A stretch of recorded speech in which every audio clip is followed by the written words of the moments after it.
Right now, basically what this means is I use MetaMask. By using MetaMask, I am currently in the default setup using the Infura gateway to connect with the Ethereum blockchain. And as a result of that, now Infura will know my IP address, it'll collect my data. What data is it collecting?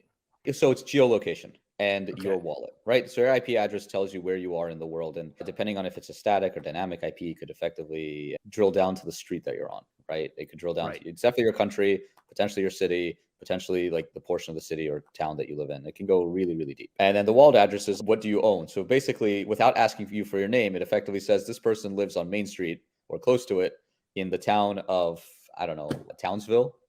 My kids are watching Powerpuff Girls a lot lately, so Townsville comes to mind. So yeah, so you live on Main Street in Townsville in the country of the United States of America, right? So they get, Right. and they're like, you use this address. Right. Great. So that information is there. It can lead to them to create a profile on you of Yes. who you are, right? They can probably profile you, create a profile of how much money they think you make, what your hobbies are, what your interests are, right? Because of that, they get a little bit of data on you and they can take it Or much further. worse, right? So, Right. this information, and again, I'm going to say this right now.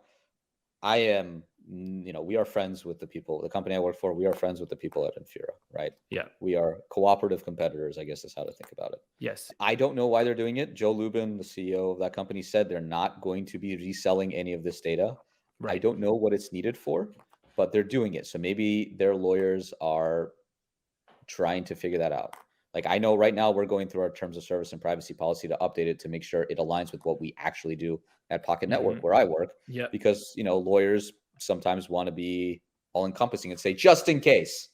But given the data that's going on, I was already actively over the last 2 weeks updating this information. Now we're doing it a little more, stringent to make sure we actually say what we're doing because we don't do much on our end where I work. Right.